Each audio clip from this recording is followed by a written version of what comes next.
Hey buddy, it's Weade here. So today's video is going to be very interesting. You know how when you're like bored and you just like randomly Google stuff on Google and like stuff pops up and something catches your eye and you're like, what the world was that? That's happened to me in the past few days. I've been like looking on Google and randomly picking stuff and looking at stuff and something that catch my eye that I'm like, what? Like things people think of. Why would you do that? And then some of the stuff is very interesting. Make me like, wow. It's just something I get inspired by. Other stuff I just question like, why do people do stuff? Like, it's some stuff's very interesting. Now, all the things I'm going to talk about today are art related. As usual, that's what I do. So everything you hear me talk about today is art related. Some are weird, some are really, really cool, and some are just like straight up nasty. But I'll save the nasty part for the end. But it's bad, but it's cool at the same time. It's a weird nasty, but it's good. Okay, the first thing I'll talk about is a photographer who makes really cool photographs. His name is Wilkes. He has done photography for Time Magazine and New York Times and Fortune Magazine, all the top magazines he's worked for. His work is amazing. He's done stuff in Katrina. He's done stuff in China. He's done stuff with Ellis Island, but his photographs are breathtaking. His latest project, what I want to tell you about, is called Day and Night. He takes like one area of like of New York City, wherever he is, and he takes photographs of this area in daytime, like 12 o'clock in the afternoon, and nighttime, like 11 o'clock at night. And he combines them together. So in the middle, it kind of fades into day and night. It's better seen than spoken about. It's amazing. He's done it for like Coney Island here in New York City and Brooklyn. He's done it for all areas of the world. But it's awesome. I can't tell how great it is. I'm going to put a link to his website and all the photographs that he does at the bottom of the description of this video so you can really see him talking about, because words cannot describe how great these photographs are. They're amazing. He's awesome. And there's a video of him showing him how he films one area. It takes like 15 plus hours to do one area, but when it's done, it's worth the 20, 15 hours he spends doing it. But it's awesome. It's great. It's kind of like a time lapse. He goes from day and night and one photograph, and the time lapse to change the time is always in the middle of the photograph. So whatever's in the middle of the photograph begins to change to the next 6 hours of the day. And it's awesome. It's amazing. I love it. Stephen Wilkes. I'll put his link on the website below so you can see it. I was like, this is awesome. I kind of want to meet him. Just like, give him a hug, because his work is awesome. And the next artist I'm going to talk about, the next weird thing I discovered in the past few days, it's a little strange, and I really don't think it's healthy to be doing this. But things you do for art, it's amazing. There's an artist in India named Ani. He is a painter. He has painted probably over 1,000 paintings in his lifetime. He teaches drawing in India to children. But in his spare time, he paints. And he doesn't paint with a regular paintbrush like the rest of the world does. Well, the majority of the world does. And he decides to paint with his body part. He paints with his tongue. Now, that's not really healthy, because most of the paints that are sold in the world are filled with chemicals, and they don't recommend you put it in your mouth. Before he started doing his tongue, he tried to do with his foot. And that didn't even like them much, because he found this woman who lives in Iran who painted her foot, and he didn't want to do the same thing she did. He wanted to be different, be unique, and I'm all being unique. So he tried to paint with his tongue, and somehow it doesn't work for him. He's painted over 1,000 paintings. So I'm going to grab all my paint jars here and look at the chemicals in it. And I don't think these should be painting jars. So let's see. It's acrylic paint.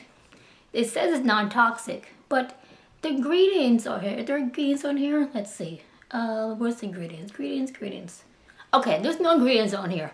But I'm 100% sure, paint is not for your mouth. I know it's not for your mouth. And I know the stuff that paint's made out of is not for you to put in your mouth.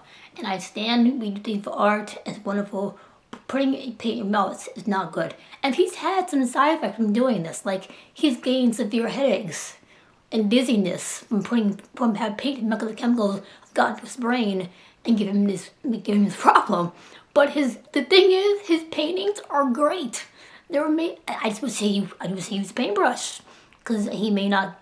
I don't know if he's gonna live long. Putting paint on his tongue. He doesn't put it like in his whole tongue. He's not swallowing it, but it's on the tip of his tongue. He paints the tip of his tongue.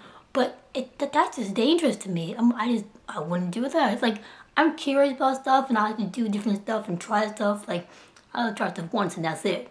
But I wouldn't do that, because no, that's like, I just want to do that. But if it works for him, I don't judge. But this is not my cup of tea. Okay, so the next interesting topic I've discovered this week was one of more serious subject. Now, if you live in New York City, or you live in the United States in general, you are probably aware or have experienced or aware of the increasing amount of police violence happening against black people in America. Somehow, police officers now think it's okay to shoot up black people until they die. It's insane, and I'm really kind of tired of it. It's crazy. But there is a gallery in Brooklyn called Mellon. They have come into action and have felt the same way. See how wrong this whole academic. It's what it is. That we have police beginning to go back. It's crazy. It's come like a train now. It's insane how wrong it is. So the directors of the gallery in Brooklyn, Mellon, they put out an internet artist call to get all artists. They want artists to submit work that was based on race, violence, social justice, and they did a whole exhibit on it. It was amazing, and they did it based on the Eric Garner case, which was awful. Was one of the worst cases I think there is. But I think this is awesome. It shows that people actually can see how wrong this is, and how black people are angry because this is happening, because it's happening too much. And I'm glad there's a gallery getting involved and showing their support through art, because I think it's awful. All this killing needs to stop. It's ridiculous, and it's over like craziness that makes no sense. It's people getting killed for no reason. It shouldn't be happening. So I'm glad there's art happening. The gallery is in Brooklyn. I'll put a link to their website below and a link to the gallery, to the exhibit exactly as the actual exhibit below as well. But this is worth seeing. It's breathtaking. The work is great. It's very powerful. This shows that art can do something. Can make an impact. And this really made an impact. I'm glad it's happened. This exhibit actually happened, because this killing needs to stop. It's ridiculous. Like, innocent people, and it's not like they did something wrong. It's teenagers who do innocent stuff and being killed by cops just for them doing nothing. Just because of the color of their skin. It's insane, but it's awful. I can't. It's awful. Anyway, check it out. It's worth seeing. I'm not sure if the exhibit's up, because it's kind of old, but I will put a link to the link article below so you can see it, because if you're African American, you need to see this, and you understand. Well, everybody needs to understand. No matter what race you are, you need to understand this is wrong and it needs to stop now. Okay, so the last interesting thing I found this week is the more weird and nasty one. So if you really don't want like anything nasty or gross, but you like art, but you're more getting grossed up by stuff, you may not want to listen to this. But I'll be kind of clean as possible as I can, as explain this to you as I can. Okay, so if you're a woman and you're into beauty, we all women are. We love our beauty stuff. We love makeup. We love products. You get what I'm saying here now. So, there are women in the world who like to do plastic surgery. They like to look good. So some women go a little beyond the natural, just going to gym, working out, get a body type. But no, there's some women who like to go on a knife, like we'll suck something, tip this, tuck that, A lot of people think it's okay. That's your choice. I don't judge. But there are people, well, there's one person, I'm talking one person here, who kind of do it differently. So there is a man in Miami, Florida. He's an artist named Ortiz. He went into surgery because he had to get fat removed, liposuction. And you know, sometimes you know you see these, you watch these like surgery shows, these plastic surgery shows where they like look actually on the fat, someone's body at their butt, something they do something like that, and they show you your fat, like here's your fat. They show you your fat, and you're like, ew, it's nasty. But some people don't want it, like don't even want to see it. Like I don't, if I have that much fat on me, I had the liposuction out. I don't see my fat. I don't want to see it. That looks nasty. Like no. But this artist, he did not mind looking at his fat. In fact, he wanted to keep his fat as like a souvenir from his surgery. But that was a little weird at first place. So, but if you keep your fat from surgery, you have to, for it not to like rot or spoil, you have to keep it in a certain way. To keep it, it's like food, you know, you leave it too long, it spoils, you can throw it away. So that's kind of thing how fat is. So he decided the fat he had from his liposurgery was he going to turn it into bar soap. Yes, I said bar soap. You know, we take a shower with bar soap. He has made bar soap made out of his body fat. I'll give you a minute to process that. Okay, yes. 25% of this bar soap he makes, are from his body fat. There are also other ingredients, and he has natural ingredients in this as well, you know, like sunflower oil and, you know, sunseed oil or something. But 20% of it is his own body fat. And he sells it for $1,000 a bar. I think, or in sets, but it's $1,000 for his body fat. They say that during the Holocaust, the Jews used body fat as soap as well. So this is not like a new thing, it's history. But he's done it with his own section, his own body doing it. Now there's a video of him in surgery, getting the fat sucked out of his body, and he shows himself making the soap with his body fat. The surgery is gross, like it's nasty.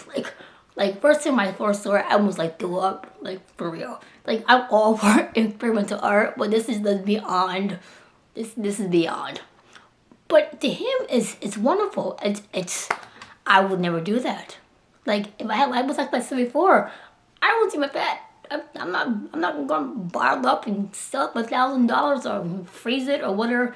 Cause he thinks that like he thinks people are so obsessed with beauty and so obsessed with buying products that look good, they'll buy anything, like anything. So if if the soap smells good, there could be like venom in it. He think people will buy it. So his body fat is the majority of the soap. I don't know what his label looks like. If he says human body fat on it, he probably does.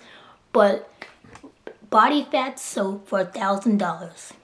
Tell me, would you buy it? Because I know I would not. Let me know what you think in the comments below. Because that to me was like, could be beyond the craziness for me. But I'll never forget that. It's crazy though. But things you do for art. Okay, so I hope you enjoyed this video. I hope you learned something. I hope things didn't scare you or freak you out a bit.